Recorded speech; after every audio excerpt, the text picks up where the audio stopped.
Thank you so much for being with us. Good evening, good morning, good afternoon. I'm Janice Kaminer-Resnick, and I am delighted to welcome you on behalf of myself, former Congressman Mel Levine, and former Los Angeles County Supervisor Zev Yaroslavsky. That is our America at a Crossroads leadership team. A very special welcome back to tonight's guest, MSNBC legal analyst and constitutional law scholar, and writer of this wonderful book that I highly recommend. I hope you can see it. It's called Giving Up is Unforgivable. I know Pat will talk about it more. She's Joyce Vance. We are so grateful to you for joining us again, Joyce. Thank you. Welcome as well to our wonderful moderator, Patt Morrison. This coming week is election week. I imagine that 100% of our audience votes. You probably don't need a reminder, but in case there's one person on the call who does, you're hereby reminded to vote. As we approach the final 2 months of 2025, we are making our America at a Crossroads plans for 2026. In the coming week, you will be receiving a special message from Mel, Zev, and me. We urge you to receive it kindly and to respond generously. We rely solely upon your donations to underwrite our programming, and so far you have never disappointed. So thank you in advance. Next week on November 5th, election law scholar and democracy expert Rick Hasson, one of the nation's leading authorities on election law. He's a professor at UCLA Law and director of UCLA Law's Safeguarding Democracy Project. Rick is also the founding co-editor of the quarterly Election Law Journal, a peer-reviewed publication on election law. Look in tonight's email that I'm sending you. I'm giving you one of his recent articles. I believe it was from the New York Times, and a link to his election law blog. And the week after, can democracy hold? The topic for Rick is Can Democracy Hold the 2026 Midterm Challenge? The following week, Stephen Cash, formerly of the CIA and the Department of Homeland Security. Currently, he's executive director of an organization called The Steady State. It is a nonprofit comprised of former senior national security officials drawn from across the intelligence, diplomatic, homeland security, and defense communities. His topic will be the rise of authoritarianism in America. We will get the perspective from former national security professionals. It should be a great program as well. You can register for these two programs and all of our November and December programs in the email you'll get at the conclusion of tonight's program. After tonight, we only have 6 programs left in 2025. Please register now so we know that you're coming. Now, without further ado, please welcome tonight's outstanding moderator, Patt Morrison. Pat has a share of 2 Pulitzer Prizes for her work as a writer-columnist for the LA Times. She has also won 6 Emmys for her work in television and broadcasting, and a dozen Golden Mike Awards for her work in radio and television in the domain of public affairs. And now she has a new podcast called Smoglandia. I think the initial podcast is airing tomorrow. It's a narrative audio series tracing the rise, impact, and eventual retreat of LA's most insidious form of pollution, which is smog, which is, by the way, not just an LA issue, it's a worldwide issue, and we can all learn from what will be an interesting, entertaining, and educational podcast. We will give you the link to Pat's podcast in tonight's post-event email. You might want to tune in. Most important to us here at America at a Crossroads is that Pat is a vital member of our team. Pat, the show is yours.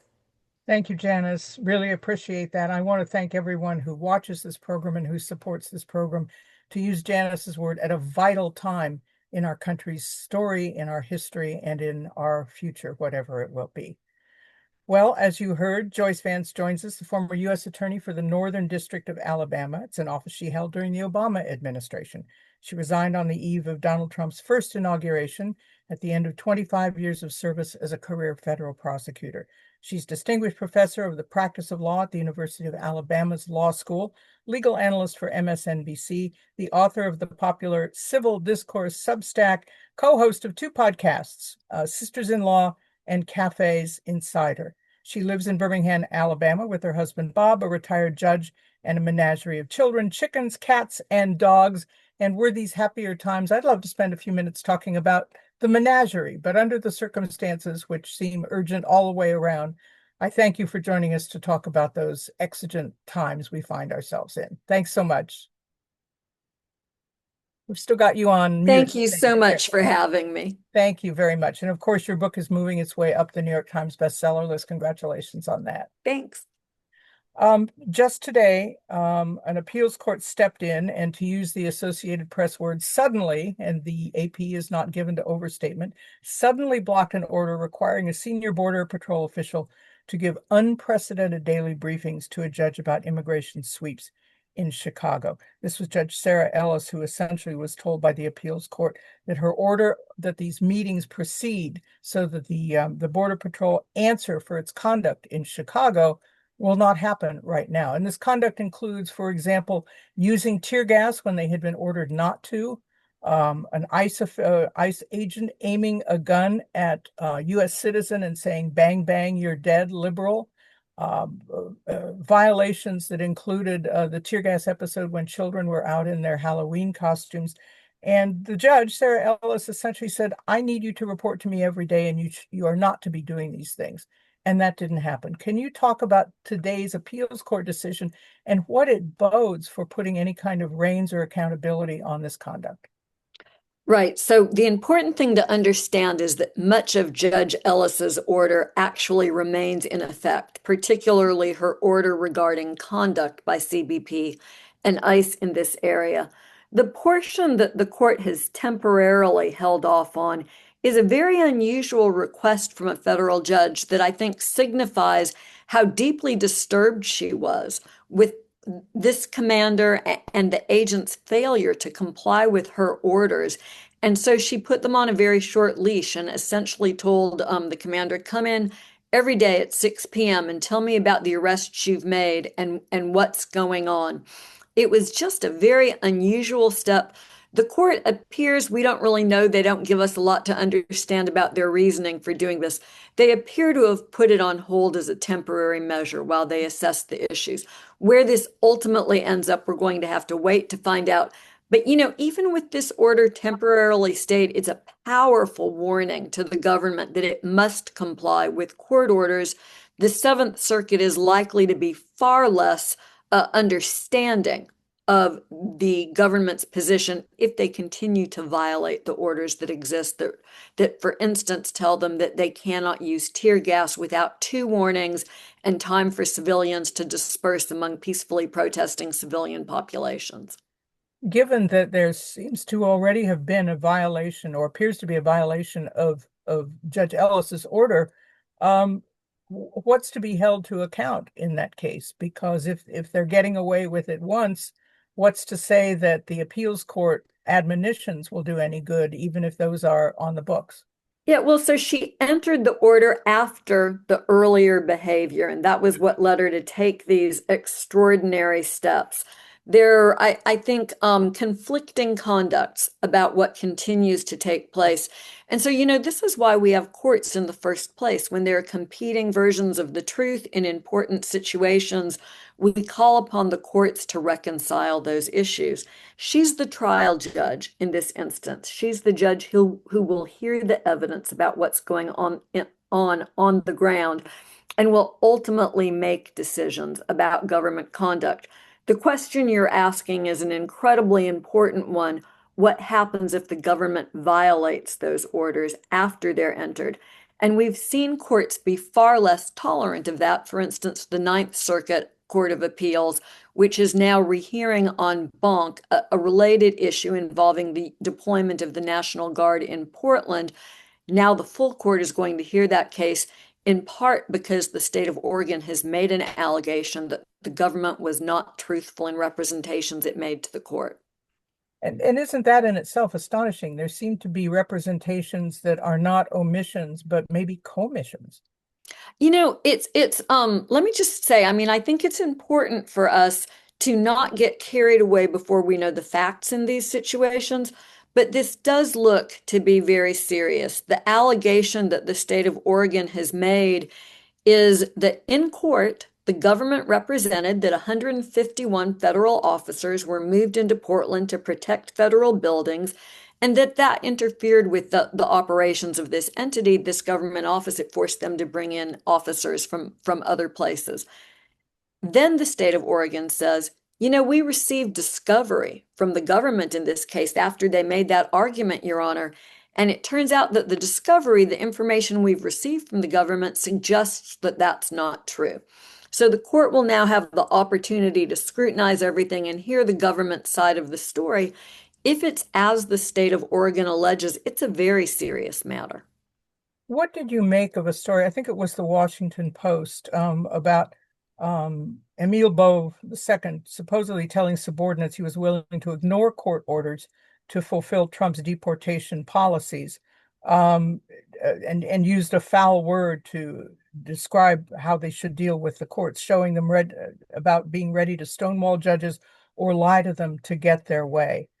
Did this ring true to you at all? Because there was a named source in the story.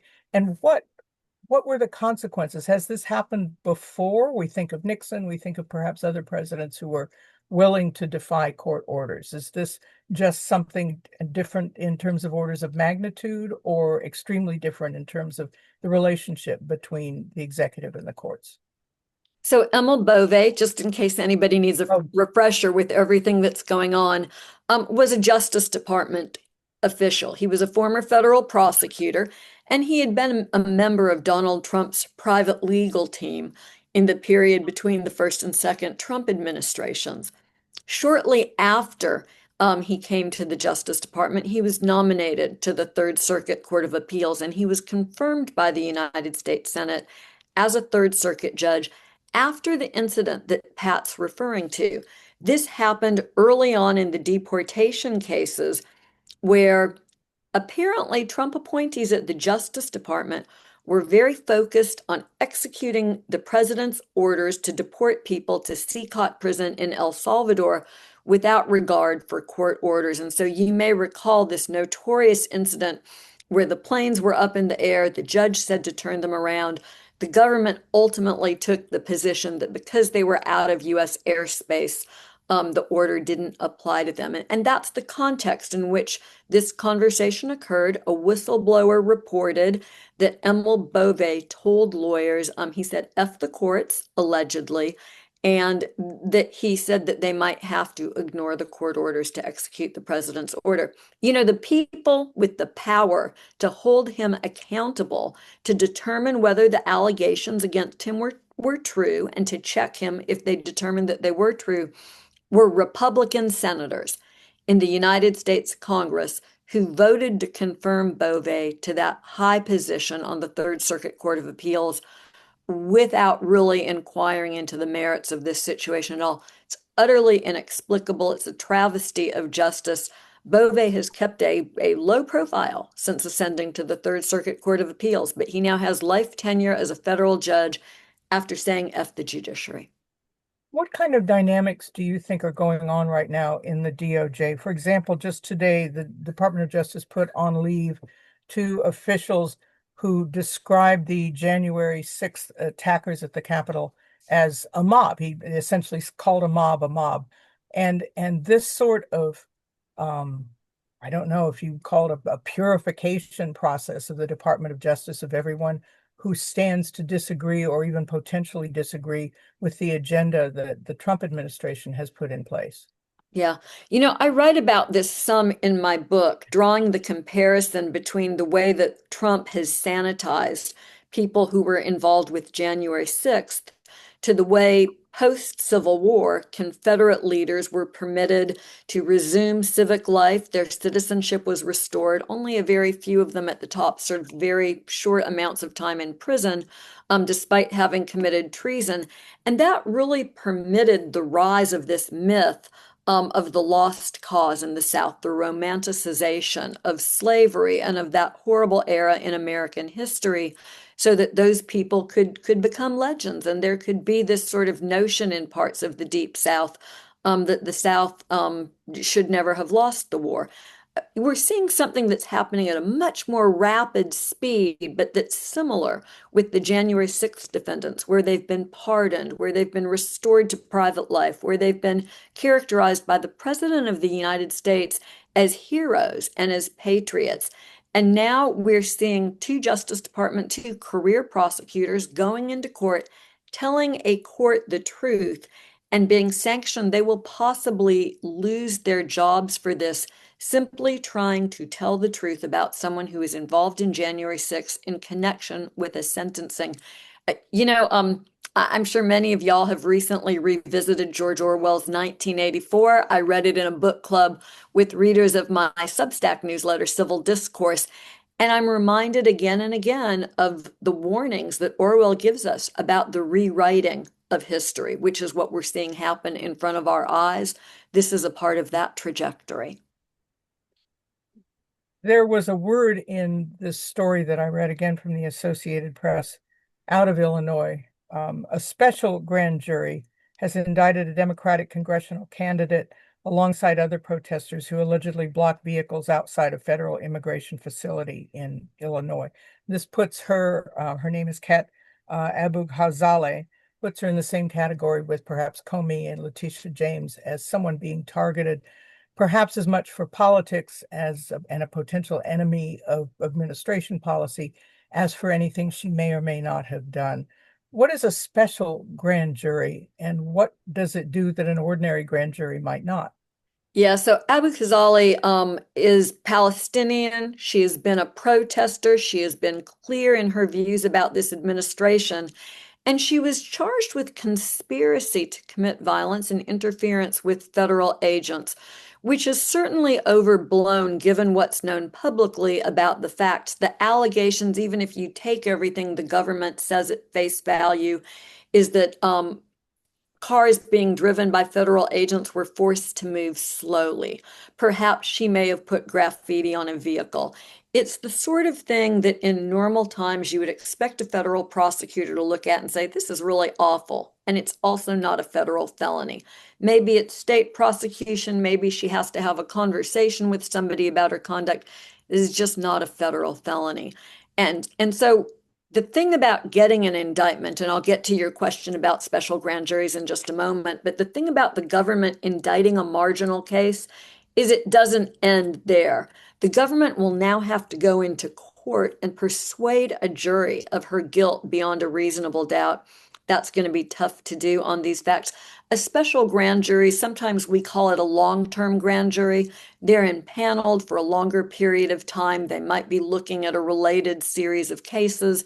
Sometimes we'll use them for complicated cases, but there's no real implication to the phraseology. We have seen several grand juries here in Los Angeles and elsewhere that have given a thumbs down when prosecutors have brought cases to them and said, no, we don't think so. And in other cases, the decision, the head count was pretty close on the grand jury. Is there really that sense of a citizen power on a grand jury, a federal grand jury, that we've been seeing exercised perhaps more lately because of the publicity than we know about, or more than usual? It's exceptional for a grand jury to decline to indict. Here's why. Prosecutors control the process. Let's say I have a case, I've gone in front of the grand jury, I've presented witness testimony to them. I'm a prosecutor. I don't get to testify about the facts or tell grand jurors what the facts are. I bring witnesses in front of them to explain the facts. And then I present them with an indictment. And I'm their legal advisor. I can talk with them about the elements that the prosecutors will have to establish to convict so that they can decide for themselves whether or not the evidence substantiates those elements of the charges. And then they vote. And if you're a prosecutor and you're doing your job, you understand if the grand jury has any concerns about the case. They may ask for additional witnesses. They may ask a witness to clarify some of the facts. They may suggest that they don't believe that the indictment has merit. And what you do in that setting is you offer them more evidence, or perhaps if the indictment is flawed and you haven't perceived it at this point, although you certainly should have, you might go back to your office, consult with colleagues, and even pull the indictment.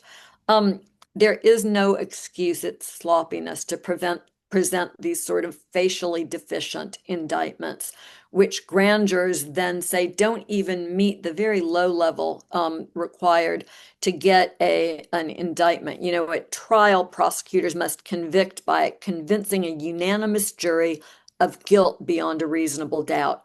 a much lower standard is applied in front of the grand jury, but smart prosecutors know that that trial is coming. And so under DOJ rules, you don't go in and seek an indictment unless you believe you have sufficient evidence to obtain a conviction at trial and to sustain it on appeal. And clearly that was lacking here. And this then is why we've seen career prosecutors refuse to take cases and then even depart from their jobs, even resign from their positions. I think you're referring to the prosecution of former FBI Director Jim Comey and of New York Attorney General Letitia James in the Eastern District of Virginia. In both cases, prosecutors have been removed from their positions for saying that they don't believe that there was sufficient evidence to go to the grand jury.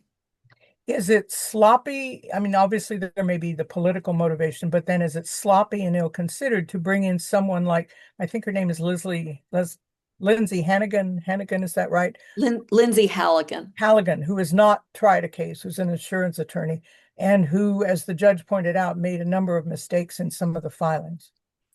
Well, Halligan has never been a prosecutor. She's an insurance lawyer and she worked for Donald Trump. She's an exceptionally unusual appointment to be the United States Attorney in the Eastern District of Virginia, which handles some of the most complicated and important cases of any U.S. Attorney's office in the country. You know, it speaks to this president's desire to have someone with personal loyalty to him as opposed to expertise and loyalty to the Constitution in that office. There are a couple of terms that have been used by members of the administration. Stephen Miller used the phrase legal insurrection to describe Judge Immergut's restraining order on deploying the National Guard in Portland. And Pamela Bondi and others have referred to Antifa as a terrorist organization. Don't those labels carry some kind of legal weight to them? And how do you see them being used or abused? Well, so I'll speak to the attack on the federal judiciary, which is utterly astonishing coming from the White House. Federal judges have tough jobs as it is. They don't need an attack from the executive branch of government. But we're seeing the president, in essence, painting bullseyes on the back of some of these federal judges by virtue of permitting members of his administration, like Miller, to make these comments, which in some cases have incited violence against these judges. We know that there are judges who have received threats in their chambers. We live in a dangerous climate. This is a moment where our government officials, especially in the White House, should be taking the temperature down, not trying to bring it to a boil. Joyce Vance is our guest, and you can put your question for her in the Q&A box, and we will get to that shortly. Her new book is Giving Up is Unforgivable.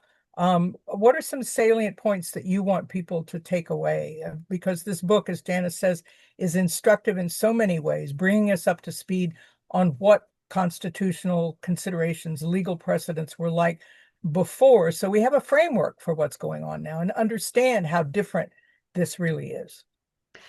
You know, I was writing the book. I started in January, just ahead of the inauguration. Donald Trump gets inaugurated, and I'm sure y'all remember, full force through the fire hose, implementing everything in Project 2025, you know, everything everywhere all at once. Doge, they're terminating employees, they're shutting down federal agencies. It's very clear from early on that this is Trump 2.0, much better organized and more efficient than Trump 1.0. And so I'm writing and I'm tearing up more pages than I'm writing, it felt like, just about every day, because events would overtake where I was. What I finally realized a couple of weeks in was that I was focusing on where we were weak and where democracy was weak, and that was the wrong approach, that the right approach was to focus on where we were strong. I think that holds up today. If you take a snapshot of where we are and you just look at that picture, you know, we're not in a good place, right? We need to be frank and honest about what's happening in our democracy. The snapshot is devastating.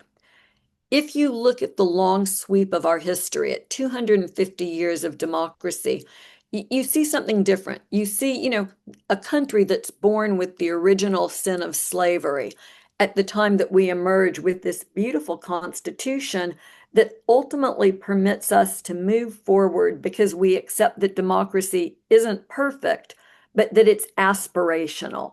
And that we hope is that over time we'll extend its promise to more and more people.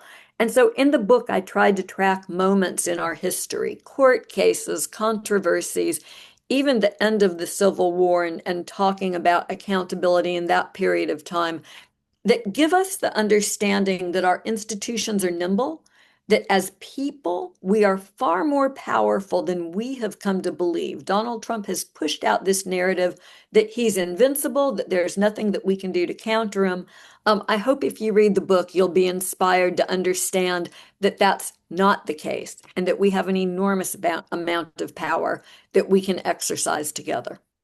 I think people saw a lot of that during the No Kings demonstration on the recent weekend, that something on the order of 7 million people turned out, and there are probably many more who are supportive and sympathize with what it is that the message was that they were getting across. So how does that coalesce into enough to put some movement on that lever, to, as Archimedes said, a place to stand where you can move the world?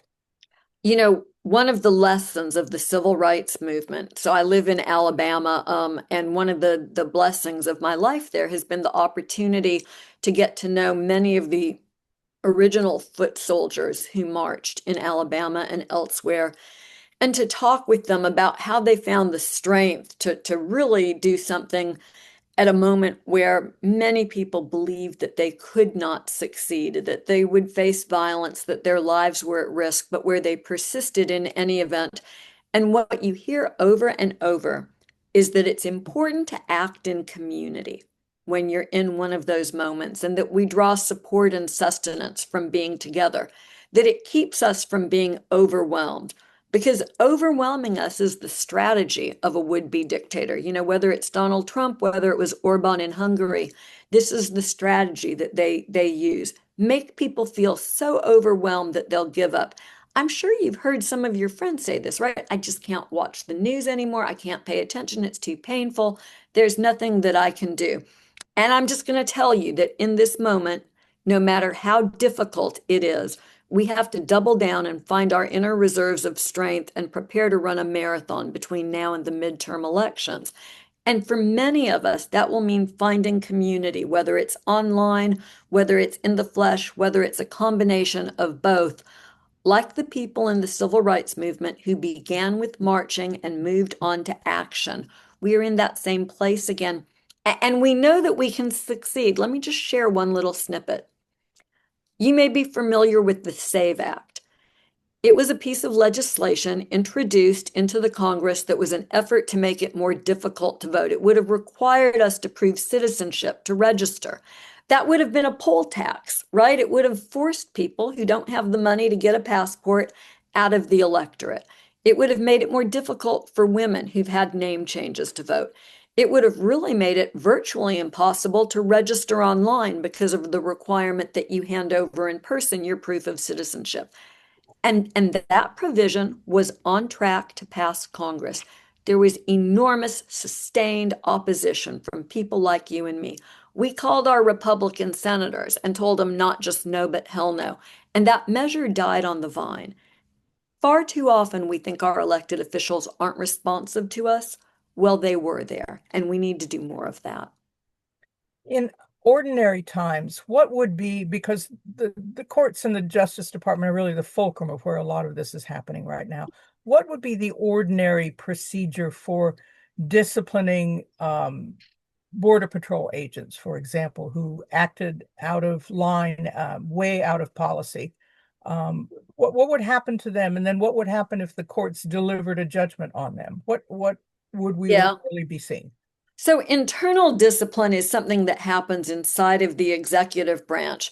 And for ICE agents, because their agency is DHS, typically if there are allegations of an excessive use of force, then there's an internal office in DHS, their Office of Professional Responsibility, that evaluates those claims and can impose discipline up to and including firing. And typically that process works, albeit a little bit slowly. And people are restrained from bad behavior because they understand that risk of punishment. The real travesty in this moment is with that threat of accountability removed, because I'm just telling you, internally, agents are being given the A-OK for the sort of conduct we're seeing on American streets because there's no effort to force them to comply with their legal authorities and to not violate people's constitutional rights. It's open season. And we've seen evidence of this over and over as citizen and Americans are out there taking video that in some cases directly contradicts agents and officers' accounts of what they say happened. Yes, that's correct. I mean, there will be a moment of accountability for this. Our courts move slowly, regrettably, in a moment where fast action would be desirable. They're not hardwired to move in that fashion. And look, federal agents have qualified immunity for their conduct, but it seems increasingly likely that some of this activity exceeds the scope of their qualified immunity. I think, though, that we're down the road before we see that come to fruition in the courts. We've seen reports that their training is much truncated, that people who could not pass any other law enforcement scrutiny or training are getting into ICE as well. Yeah, I don't know what's going on there. I don't have visibility into who they're hiring. I've seen on social media the posts encouraging people to sign up. And many federal law enforcement agencies have typically recruited from young, successful police officers, their age requirements, to come into federal agencies. And so they get people with some background when they're young. The training can be very good. And then they work with prosecutors who set limits for them in some areas. I think what we're seeing now, this is a different breed of ICE agents.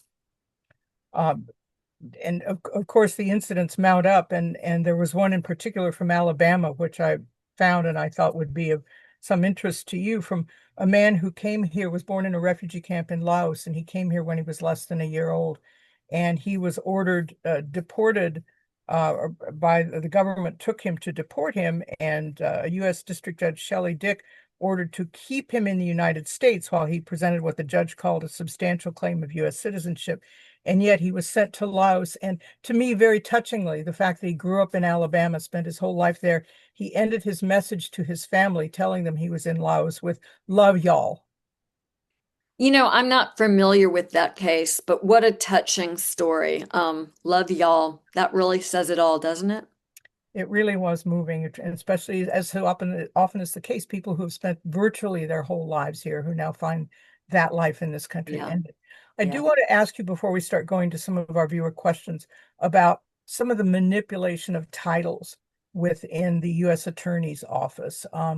What it made me think of was how Vladimir Putin would observe term limits in Russia by going back and forth from being prime minister to president and then again, so he wouldn't get termed out. But the acting U.S. attorney in Southern California, Bill Esela, was disqualified by a federal judge from cases concluding that the Trump appointee had stayed in the temporary job longer than allowed by law.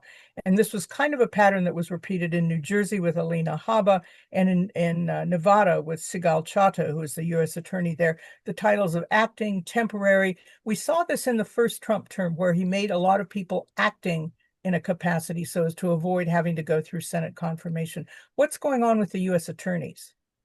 Yeah, so this isn't really about manipulating titles. It's about violating the Vacancy Reform Act, which permits presidents, when a U.S. attorney's position is vacant, to drop either someone already inside of the office in as an acting, or even bring someone in from the outside in certain situations as an interim. That can only be done for 120 days. And if that 120 days expires without a Senate confirmed nominee for the position, then the local district court gets to put someone new in place.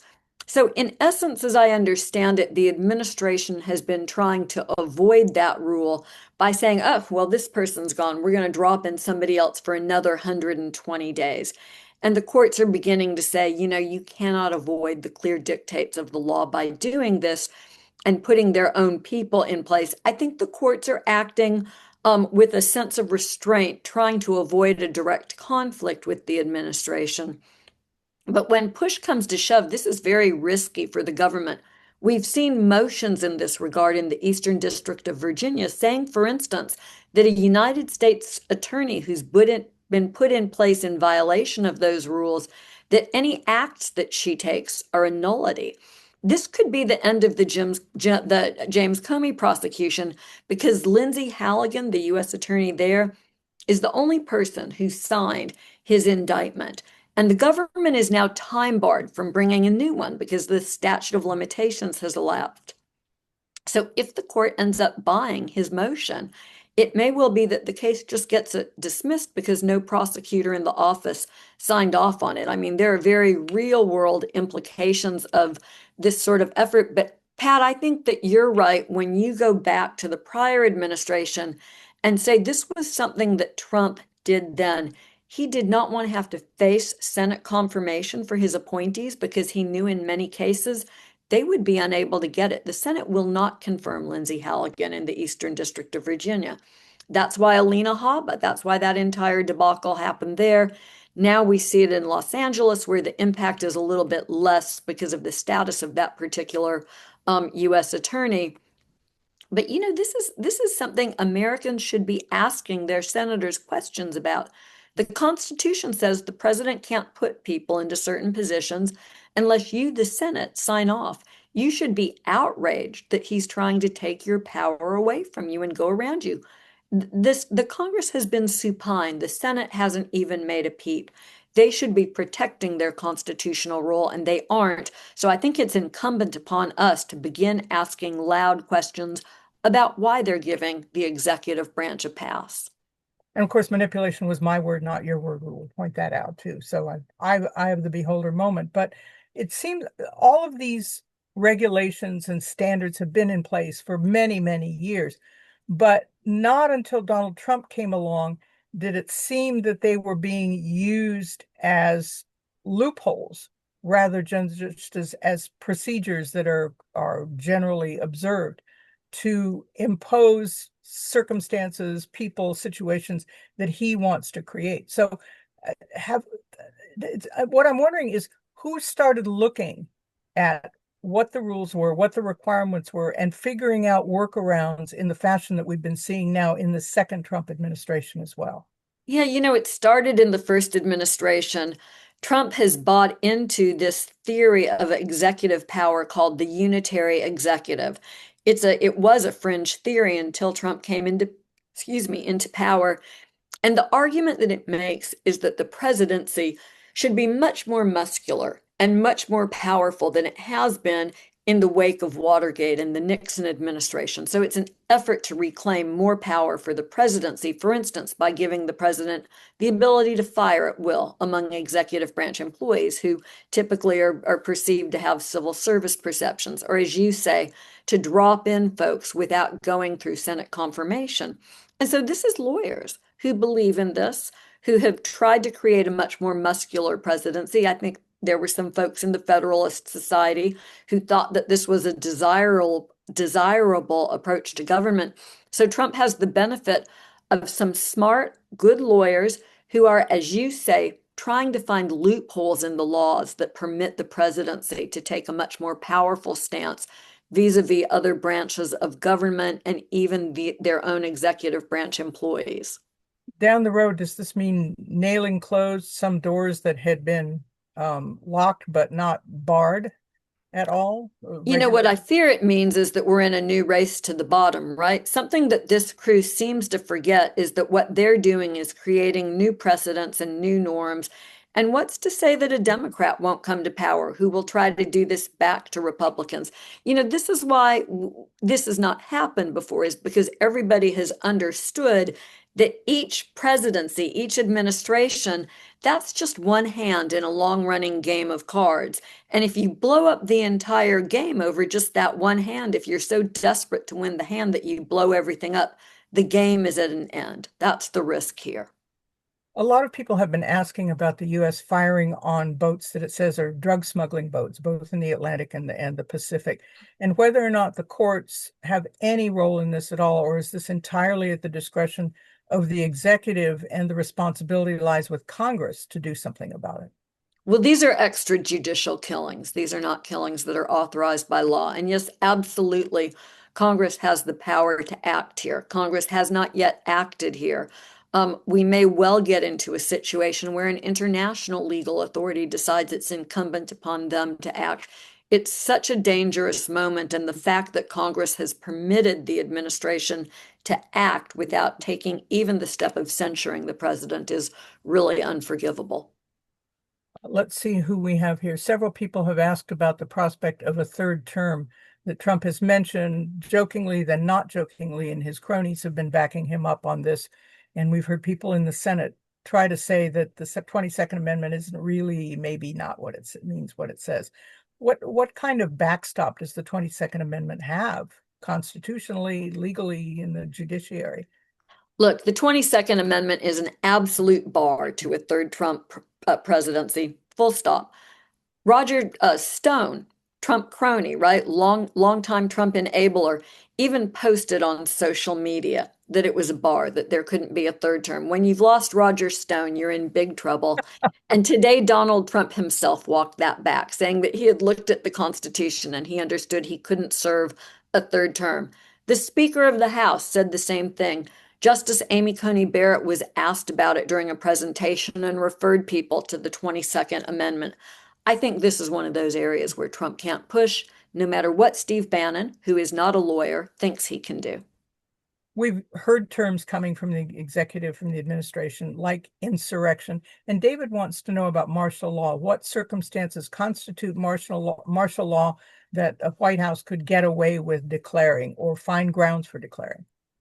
Well, look, we are far away from anything of that nature happening. Where we are right now with this effort to deploy National Guard troops on American soil is that the use of the military for domestic law enforcement is prohibited by something called the Posse Comitatus Act. And the police power under the Constitution is reserved to the states. So we're in this sort of crazy moment where the states' rights crowd, right, conservative Republicans, are arguing for taking away states' rights, which sort of makes my head explode. The president can federalize the National Guard and deploy them domestically in one of three situations. If we're being invaded, which isn't happening. If there's a rebellion going on, which isn't happening. And if there's sort of a conflagration on the streets and existing resources are insufficient to enforce federal law. And that's what Trump is alleging is happening here. You know, that's the fight that's going on in the courts right now. Can the courts review the president's decision? Is the president's decision correct? When we're all seeing blow up animal costumes in Portland, is that really like this widespread violence and horrible crime that existing forces are insufficient to guard against? That, I think, answer is pretty plain for anybody who's got two good eyes or is listening to the news. Not a whole lot of doubt about whether what Trump is doing is merited. And so the first line of defense is for the courts to intervene. The second line of defense is, of course, the public. And right now, we're doing a very splendid job of protesting and raising awareness about it. If there were to be some sort of just flat out effort to put the military on American soil, we would be in a very different moment where the level of protest, I think, would uptick. And civil rights groups and civil society groups are prepared in a very detailed, legalistic fashion to go to court very quickly. I think the courts are as unlikely to welcome the deployment of military troops and a militarized America as the rest of us are. The IRS has been deployed in the past by Nixon, among others, and not with great effect, to stop groups and organizations and people that oppose the administration, nonprofits, by taking away their nonprofit status, by auditing them. Is this something that you see that's going to be happening more and more? And do the courts again, or does the Justice Department have anything to say about that? Yes, so different. You know, I don't have visibility into what's going on inside of the IRS and the tax division at DOJ, but if past is prologue, we know that FBI officials who ran afoul of Donald Trump, including James Comey, have what the IRS fondly refers to as a proctological tax exam, where they go through everything with a fine-tooth comb. In James Comey's case, they found after doing that that the IRS, the government, actually owed Comey money. So that didn't go so well. I do think, though, we're in a perilous moment where it wouldn't be impossible to see this administration direct the IRS to go after its enemies. We have the same question from Carol and Ruth, which goes to the impeachment of judges. In the 1960s, the right wing wanted Earl Warren, the Chief Justice, impeached over some civil rights decisions. I think the only impeached federal judge I can remember is Alcee Hastings in Florida, which may have been 50 years ago over some financial misconduct, but they want to know whether someone like Emile Beauvais could be impeached. This is a very, very high bar indeed. Yeah, there are a few others besides Judge Hastings. Judicial impeachments do usually involve allegations of criminal conduct. And, it's the same as impeaching a president. There has to be a high crime and misdemeanor typically committed during your service as a federal judge. So it's a high bar for bringing those charges. In the first instance, it would require a majority in the House that would vote to bring those charges. I don't think we're in any danger of seeing that happen to Trump appointees right now. And I think if that were to happen against Democratic appointees or judges who are perceived as having made rulings that are contrary to this administration's desires, it would never be a conviction in the Senate. The numbers just aren't there. Reminder that Joyce's new book is Giving Up is Unforgivable, a manual for keeping a democracy, probably a follow-up to a lot of the questions and answers you're hearing. Stuart wants to know about, well, he says the administration has a clear pattern of behavior disregarding the law, judicial orders. Why would that not lead to greater scrutiny and less patience in recent cases by judges? And can you elaborate on the basis for your optimism that we can still rely on the courts to hold the Trump administration accountable? This is such a great question, and I know it troubles so many of us. Let me just cut to the chase and say district judges and courts of appeals judges across this country have been doing exactly what we want judges to do, calling the balls and strikes, looking at the evidence, looking at the law, making decisions that don't favor either the administration or people challenging the administration, but rather that determine the law and people's rights and move forward. And in a lot of cases, those judges have come out and have told the administration that their conduct is impermissible. And that has more to do with this administration than it does with the judges, right? We're all watching what's happening. And the question that we have, of course, is what will happen when some of these cases go to the Supreme Court. I checked my crystal ball with this Supreme Court somewhere around the time that they ruled that presidents could no longer be charged with crimes based on official conduct, which seems to me to be an enormous travesty of justice. So let me just say I have a lot of confidence in the lower courts, and I think that they deserve our support. It's tough to be a federal district judge in one of these cases, knowing that if you rule against the administration, you're going to be subjected to all sorts of crazy stuff. Hate mail, threats, anonymous deliveries of pizza. I don't know if y'all have seen that. Just all sorts of threatening, we know where you live kind of stuff. And it's a serious moment, and those judges deserve our support. We must not abandon that institution. That's really very much something that Trump and his cronies have been pushing for. And when they undercut the integrity of the judiciary, when they call for the impeachment of judges, that's partially for their base. But it's also to convince us to abandon that institution. And we must not do that. We need the courts. It's one thing. I'm sorry. The Supreme Court is a very different kettle of fish. We've seen decisions that have been deeply disturbing. I'll tell you something that I can't say it gives me comfort, but it makes me curious to watch how many of these cases this term play out. The administration is now asking the Supreme Court to say that the courts don't have the ability to review decisions made by the executive branch. And judicial review is ingrained in our legal system. It's been there since Marbury versus Madison. Shortly after the country was formed, the courts have reiterated over time that the courts do have the ability to scrutinize many of the president's decisions to determine constitutional compliance. And now, as part of this unitary executive theory, This administration is saying, no, you don't. If Trump says that the sky is green, you can't tell him it's blue. If Trump says that there's violent crime erupting on the streets in Portland, Oregon, who are you, federal judges, to gainsay the president of the United States? And so unless the Supreme Court really wants to write itself out of existence, it's going to have to take a stand for its constitutional power as an institution, or it will have none left. I don't believe that these are judges who want to render themselves irrelevant. And, 9 justices, we pretty much know where 2 of them stand on every issue. The question is, will there be a 5 justice majority in the center to protect the government against an uber muscular presidency? And yet, disturbingly, we've seen a Congress that has handed over its power on a silver platter to the White House, the Republican leadership. So I think it's natural that people might be concerned that the Supreme Court would be fine with doing the same.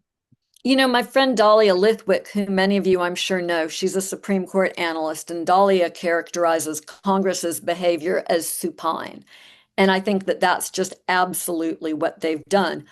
The majority in Congress, right? We know that there are Democratic representatives and senators who are working so hard for a resurgence. And this is where we come in. This is the power that we have. There will be an election, a midterm election next year.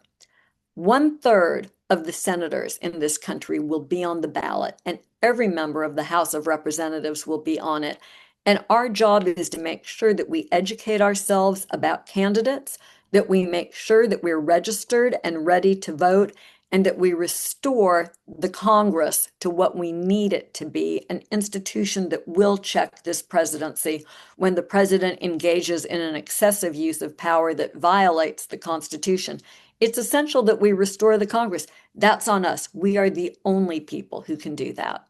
You mentioned the election. We've just heard that the Trump administration is sending election monitors to blue states to make sure they're conducted properly. In 1988, in Orange County here in California, the Republican Party sent uniformed guards to Latino precincts with signs in English and Spanish saying you can't vote if you're not a citizen, to try to suppress the vote. So now this is a country that used to send election monitors elsewhere in the world, and now we have an administration saying we need to monitor our own elections. What do you make of this turn of events? Yeah, I think this is a very disturbing development. The Justice Department's role in elections is a limited one. The Justice Department does not determine the outcome of elections, but it does monitor abuses and efforts to suppress the vote. And so, for instance, when there were specific areas with articulated concerns that people were not being permitted to vote who were entitled to, the Justice Department would send in monitors to observe what was going on so that any issues could be addressed prospectively. I think many folks view what's happening with this Civil Rights Division and this Justice Department as a test balloon for the midterm elections, where there will be efforts to intimidate Americans against the exercise of their power to vote. And look, y'all, you know this, right? No administration would work so hard to deprive you of your ability to vote unless they were very frightened of how much power you had and what you could accomplish. And so, although I really regret saying this because I think voting is a right, it's something we should be able to do freely, we live in a moment where we will have to fight to exercise our right to vote. Our generation's battle is not on battlefields in Normandy, it's going to be at polling places.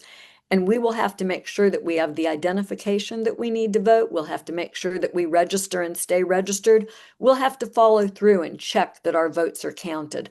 Donald Trump is going to hold midterm elections. Wannabe dictators want to look legitimate, and nothing gives them the aura of legitimacy like being able to say that their party did really well in the midterm elections. So the issue isn't will we hold elections, it's will they be free and fair. And because our elections, it's not one national election, it's 50 state elections with polling places run by local people. This is the call to get involved. Be a poll worker, be a poll watcher, be a poll watcher, help to promote forums that educate people about candidates. Find some first-time voters, hold their hands, take them through the process and help them. I never want to go to a party alone. Help people who don't want to vote alone get there with support from their community. We all are going to have to work hard and pull together to make sure our voices are heard in this midterm election. I'm going to use the word audacity about the question from Peter in Santa Monica about the Trump demand that he recovers the cost of defending prosecutions, that we've reimbursed, that we paid money to the January 6th rioters, and that Trump wants almost, a quarter, a third of $1 billion. It's $230 million. Quarter of $1 billion, right, to reimburse him for his time and trouble and the unfairness of his prosecution. And the terms are to be decided presumably by his own Justice Department. Yeah. Bring it, right? The allegation is that he was impermissibly prosecuted.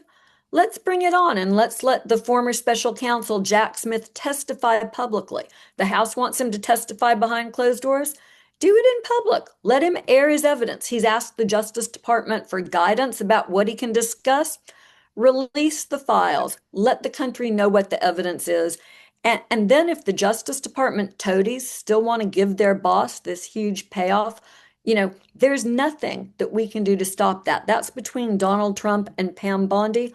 But the Senate should, by God, be watching, and the House should be preparing to impeach an attorney general who devotes $230 million of taxpayer dollars. That's your and my money that sits in the Justice Department's judgment fund to pay claims when the Justice Department learns that people's rights have been violated. Donald Trump was indicted by grand juries, and those prosecutions were underway. We saw enough of the evidence to know that there was a basis for bringing both the Mar-a-Lago case and the January 6th case. The only reason that those prosecutions terminated was because Donald Trump was reelected and Justice Department policy prohibits the prosecution of a sitting president. So in short form, those prosecutions are meritorious. Trump, making these claims is crazy, and people should have immediately responded and shut it down. The fact that they didn't will put ultimately the burden on this attorney general to either say no or be complicit in just theft from American taxpayers. You can't imagine she envies the position she finds herself in. She got into it voluntarily. She took an oath. It's up to her to uphold it. We have a couple of minutes left, and because of the nature of your book, you can give us a couple of minutes of inspiration. So many people have asked more about what can we do. You've talked about some things already, but do people find one specific cause that energizes and angers them and try to work on that? Or is there a more general approach to protest, even to resistance? So look, and again, so much of my beliefs in this area come from the lessons of the civil rights movement. I think that the important thing is to get started and to start doing something that matters to you as a way of exercising your democratic muscle and strengthening it so that you'll be ready for this marathon that we all need to run between now and the next election and beyond that. And there are a lot of different ways to get involved. Some people are very comfortable protesting. For other people, that doesn't feel right. If protesting isn't something that you want to do, I have a really good friend who goes out and protests every week in a small town in Tennessee with her church friends. And I love that. That's grassroots democracy. Their group has grown. They've educated people around them. It's a wonderful exercise of democratic muscle. Other people I know have formed groups that either online or in person get together to write postcards, especially people who are in blue states will write postcards to people in red states. People in red states who realize that their elections are probably not going to go their way are increasingly getting together and writing to voters in purple states, reminding them to vote. And there's a lot of good data that says that people are actually motivated to vote when they receive these postcards from total strangers in other states. In other words, that invitation to vote and participate in the process can be powerful. I even learned this week that there are people that are writing postcards of support to federal district judges who are making these, I'm hearing beautiful hand-painted, decorated postcards saying, thank you for upholding the rule of law. There are so many genuine steps that we can take to show our support for democracy.